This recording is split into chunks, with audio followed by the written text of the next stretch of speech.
agenda? Ya, agenda hari ini pertama kami datang itu kan dapat informasi. Telepon dulu deh. Pertama kedatangan kita ini terkait kan kami dapat informasi tadi pagi ada penyidik bahwa kasus Amar ini kan udah P21. Berarti berkas sudah diterima oleh kejaksaan. Nah, berarti P21 tahap 1 kan berkas. Nah, kemudian tindak lanjutnya pasti ada P21 tahap 2, ada pengiriman orangnya. Nah, informasinya kan besok akan dikirim ke kejaksaan sekitar jam 10. Serah terima tersangka dengan JPU. Berarti begitu di JPU nanti tentu statusnya Amar bukan tersangka lagi, berarti sudah terdakwa. Jadi itu. Bang, tadi mungkin perbedaan dari P21 tahap pertama dengan yang kedua itu apa sih, Bang? Tahap 1 itu, P21 tahap 1 itu berkas. Berkas itu udah diterima oleh JPU. Komplit. Nah, berarti tidak ada lagi petunjuk-petunjuk P19 sudah dipenuhi oleh polisi semua. Jadi dinyatakan oleh kejaksaan P21. Nah, P21 berarti berkas nggak dikembalikan ke kepolisian. Nah, berarti berkasnya udah ada di kejaksaan. Nah, karena terdakwanya ada di tahanan Polres Jakarta Barat, tentu ada nama istilahnya di kejaksaan P21 tahap 2 dengan menyerahkan terdakwa. Berarti nanti besok Amar langsung berada di kejaksaan. Titipan. Ya, insya Allah besok ya Amar ya diserahkan ke kejaksaan. Tentu sejak diterima oleh kejaksaan itu berarti beralihlah tanggung jawab dari penyidik ke JPU. Apakah penahanannya nanti yang menentukan itu adalah JPU. Bang, tapi kalau untuk statusnya Amar sendiri mungkin saat ini apakah sebagai pemakai kah atau seperti apa, Bang? Kan ini udah naik nih ke ini ya, maksudnya berkasnya kan udah naik ke jadi P21 gitu. Maksudnya, ya statusnya nanti kan kita tengok lah dulu. Kami kan belum menengok dakwaannya. Besok biasanya kan kita mendampingi Amar ke kejaksaan. Tentu nanti jaksa akan menyerahkan ke kita surat dakwaan untuk kita pelajari apa-apa aja pasal yang didakwakan terhadapnya Amar. Sekarang kami belum bisa memberitahu karena dakwaan itu belum diberikan kepada kami. Tapi Amar sendiri udah tahu nggak sih, Bang, bahwa kasusnya sudah naik ini? Ya, inilah kami beritahu. Ya, itulah persiapan dia besok apa yang akan dia persiapkan. Tentu ya alat-alat dia yang tahanan, apa yang boleh dibawa, apa boleh yang tidak. Artinya semakin dekat untuk persidangan ya, Mas? Oh ya udah pasti, karena kalau berkas itu udah diterima oleh kejaksaan berarti kan 14 hari wajib dikirim ke pengadilan. Yang sebelumnya kan mengajukan juga untuk rehab ya, Bang. Ini tapi dilimpahkan ke kejaksaan, apakah itu artinya rehabnya ditolak atau gimana? Nah, rehab ini kan berlaku juga tahap penyidikan, tahap penuntutan, tahap pengadilan. Kami pasti akan mengajukan itu. Pasti nanti setelah Amar serah terima, kemudian kami akan mengajukan asesmen TAT atau asesmen medis. Oh, dari awal penahanan sampai akhirnya dilimpahkan besok bisa dibilang cukup lama masih waktunya atau Enggak juga ya. Sebenarnya kan gini, batas waktu penahanan itu kan sampai ke tingkat sampai tingkat penyidik itu kan 120 hari. Apabila 120 hari tidak Amar tidak P21, ya otomatis kan harus bebas dari hukum. kondisinya mungkin sekarang Ya kondisinya baik. Bang, ini kan menuju 14 hari sebelum persidangan. Mungkin dari Abang sendiri persiapannya nanti seperti apa sih, Bang? Sebagai kuasa hukumnya dari Bang Amar sendiri. Ya persiapan kita tentu udah pertama berangkat dari BAP ya. Kemudian juga nanti akan kita tengok dakwaan. Tentu kita kita udah persiapkan tangkisan-tangkisan terhadap dakwaan ini. Pastilah kita udah siap. Bang, ada juga kabar katanya Amar akan menindak tegas buat orang-orang yang bilang kalau Amar nggak sanggup bayar nafkah anak-anak. Bukan maksudnya gini, apabila info-info ya dan berita yang beredar di medsos seolah-olah Amar itu kan tidak mampu membayar nafkah 10 juta sesuai dengan keputusan Pengadilan Agama Depok. Nah, perlu saya luruskan di sini ya. Pertama, keputusan Pengadilan Agama Depok itu tanggal 2 Februari 2024 yang menyatakan Amar harus membayar nafkah 10 juta. Nah, perlu diketahui Januari tahun 2024 Amar itu udah memberikan nafkah 10 juta. Nah, berarti Amar itu belum ada keputusan, dia udah patuh untuk melaksanakan itu sesuai dengan perintah Iris di dalil-dalil gugatannya. Jadi itu tidak benar bahwa Amar tidak mampu. Jadi otomatis lah dia kan ya sakit hati lah di apa yang seolah diolok-olok gitu loh. Tersinggung gitu ya. Ya tersinggung lah. Siapapun orang yang seperti kondisi Amar itu pasti dia merasa ya diolok-olok gitu. Jadi, nah itu kan berjalan, kita ada buktinya. Yang Januari itu tunai melalui Adit, semua media pasti tahu. Kemudian melalui rekening, transfer melalui rekeningnya Iris ke BCA-nya. Kemudian ada lagi komitmen dari apanya kan, dari temannya yang mengelola bisnisnya Amar.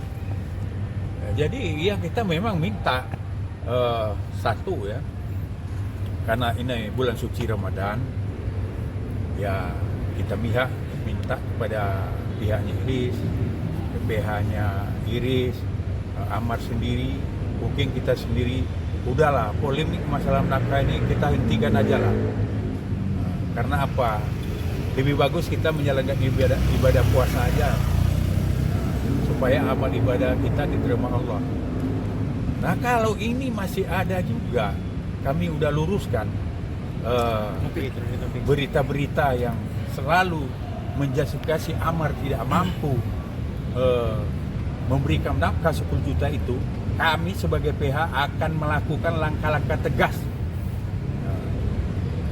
Itu aja. Tapi Amar sendiri ada kesel ke Iris gak sih? Maksudnya kan pemberitaannya kan Iris kayak mengikhlaskan Amar cuma kasih 500 ya. Apa itu kan jadi framing sendiri buat Amar. Apa Amar ada kesel gak sama Iris? Ya bagi Amar ya dia bukan kesal lah. Ya ibaratnya kan adalah semacam merendahkan dia. Jadi ya siapapun yang dilakukan itu pasti ya dia sedih lah. Orang dekat yang 4 tahun berhubungan sama dia, ya menjadi istrinya, sekarang menjustifikasi yang seolah-olah merendahkan dia. Padahal kan Amar tidak pernah melakukan itu. Sudah pernah jenguk belum sih Bang Iris ke Taufik ke Amar? Ya, atau saya tidak, tapi lebih bagus tanya aja ke Iris sendiri. Bang, kemarin sempat ditemui Kak Iris bilang katanya pas lebaran nanti insya Allah akan menjenguk Bang Amar. Mungkin melihat dari Kak Iris memulai membuka hatinya untuk bersilaturahmi dengan Bang Amar sendiri, seperti apa sih Bang? Ya menurut saya alhamdulillah itu sebenarnya wajib dilaksanakannya. Karena apapun cerita kan sekarang ini kan ya harus ya media ingat bahwa Iris secara resmi kan belum bisa dikatakan bercerai karena ini masih upaya banding. Jadi masih statusnya masih istrinya Amar. Bang, soal yang kabarnya Amar bikin surat buat Iqbal dan anak-anaknya itu benar nggak sih Bang? Atau seperti apa? Ya, saya baru dengar surat apa. Maksudnya Amar nulis surat gitu buat Iris Bella dan anak-anaknya, benar nggak sih? Kalau saya ini baru dengar nih surat apa. Berarti belum ada Bang ya? Belum dengar saya.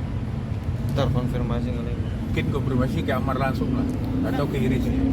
Bang, ini kan tadi Abang sempat notice kalau masih dalam masa banding ya Bang. Apakah ada dari Amar sendiri untuk banding keputusan cerai itu? Waduh, ini media udah terlambat. Kamu media mana? Perdamaian ini gimana Pak? Perdamaian apa? Ya artinya sudah saling terbuka gitu antara Amar dengan Irish Bella gitu, kan, untuk mencari solusi perdamaian. Ya kalau bagi kita PH alhamdulillah lah. Memang kan dalam sistem keperdataan kan perdamaian itu yang bagus. Untuk apa perkara tinggi-tinggi kan sampai kayak apa, kalaupun terjadi perceraian juga, kalau mungkin ibaratnya dengan sepakat dia berdua menuangkan dalam perdamaian, itu kan lebih bagus, tidak perlu upaya hukum kan mahal. Bang, sedikit mengulang soal pencabutan, rencananya kapan Bang? Pencabutan banding itu? Itu kan ya baru wacana kan. Toh nyatanya sekarang udah di PTA. Tapi katanya dari pihak Amar dan Abang nih yang rencananya mau membuat sebuah pencabutan banding itu. Ya dulunya kan iya, tapi kan banyak isu-isu ini kadang-kadang yang menyudutkan Amar. Ya jadi kan ya isu-isu ini ya kan bisa aja kan menimbulkan ya Konflik baru. ya konflik baru, padahal sebenarnya udah adem. Amar sendiri juga udah akan mencabut bandingnya itu, tapi timbul lagi ada PH baru yang mantannya PH Amar. Ya yang media tahu aja lah, yang kadang-kadang ya tutur katanya itu yang bikin sakit hatinya Amar. Tapi kan katanya maju menurut terus ya Bang ya di pengadilan tinggi tersebut. Ya sampai sekarang kan ya media udah tahu juga kan kasusnya berlanjut. Mungkin update-nya sekarang saat ini seperti apa sih Bang? Udah mulai rencana sidang kah kembali?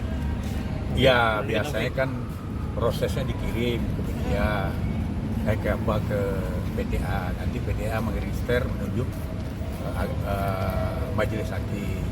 Kemudian nomor register akan diberitahu sama kita, nomor perkaranya kan gitu.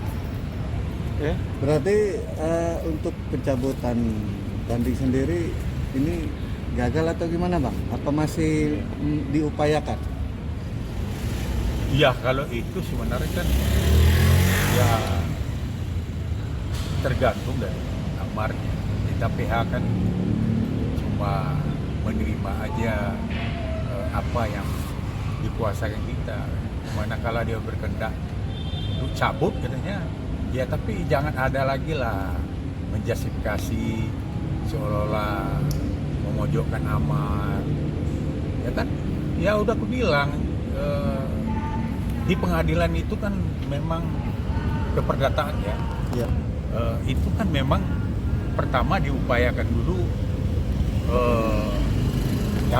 perdamaian. Nah kalau di perceraian kan ada namanya semacam mediasi kan, yang harus dipertemukan walaupun itu gagal dilakukan. Jadi ya kalau menurut kami ya sebagai PH, kalau ada pun, apalagi kan harus kita pahami lah ya, bahwa Amar ini dengan Iris boleh putus secara perkawinan, tapi hubungan anaknya yang berdua itu tidak akan putus sampai meninggal, sampai ke akhirat sekalipun Amar akan dituntut tanggung jawab terhadap anaknya. Jadi pahamlah, harusnya kita mohon juga ya ke rekan kita Emil ya, ke Iris, harus paham bahwa hubungan anak dengan bapaknya tidak akan punah. Dan perlu diketahui juga bahwa jejak digital yang terjadi saat sekarang ini itu akan jadi bumerang nantinya sama anaknya. Sejelek-jeleknya anak itu tidak akan mungkin dia akan membiarkan, walaupun bapaknya bagaimanapun pasti anaknya akan membela dia nantinya setelah dia dewasa. Jadi itu harus dipahami. Bang, ini kan bisa dibilang kan pihak lawyer barunya Irish Bella kan sering menjustifikasi Bang Amar. Apakah dari pihak Abang nanti akan melakukan somasi kepada pihak mereka, Bang? Ya, kita tengok, kan udah aku bilang sekarang ini apabila masih ada lagi justifikasi yang menyangkut dengan seolah-olah Amar tidak mampu, kalau itu masih beredar juga di media, pasti kami sesuai dengan hukum akan melakukan langkah-langkah tegas. Ya pasti langkah tegas itu ya sesuai dengan hukum, pasti media tahu lah nanti kan. Tapi sudah ada komunikasi nggak sih Bang antar lawyer nih dengan lawyer barunya Kak Iris? Ya sebenarnya kan untuk apa kami komunikasi? Kami kan selama ini tidak pernah berjalan cuma dengan koridor aja. Tidak ada pernah menjustifikasi Iris, tidak ada pernah juga menjustifikasi. Kan seolah-olah kan dulu juga kita berhubungan baik juga dengan PH-nya Iris yang terdahulu, hubungan komunikasi baik. Tiba-tiba yang anehnya begitu PH-nya diambil oleh mantan PH-nya Amar yang notabene-nya itu kan pembelaannya Amar dulu dalam kasus 2023 ya di pengadilan Jakarta Barat, tiba-tiba Jakarta Selatan, malah tiba-tiba menjadi begitu beliau yang menangani kasus ini, menjadi hubungan ini jadi memanas seolah-olah indikasi-indikasi justifikasi yang selalu memojokkan Amar.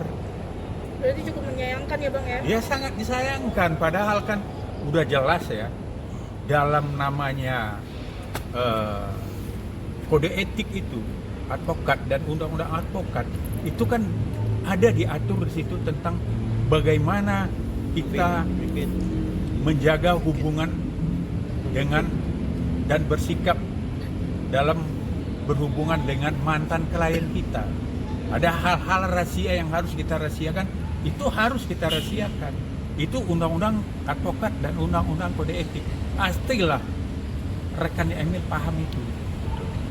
Ibadah Amar untuk bulan suci Ramadan ini makin bagus, makin malah 80% waktunya banyak ibadah. Puasanya sendiri Bang sama? Alhamdulillah sampai sekarang bagus, nggak ada tinggal lah, mudah-mudahan sampai selesai. Bang, Ini kan tapi melihat Bang Amar tak tahu Bang kalau si Aditya Joni cerai Bang. Wah itu kan privasi saya kan nggak tugasnya menanyakan itu.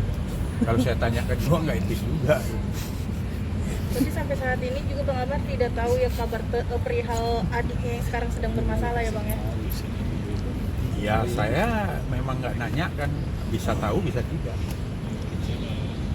Tapi Abang sendiri sebagai lawyer Bang Amar sering support juga nggak sih nih kepada saudaranya Bang Amar nih, Bang Adit sendiri? Ya.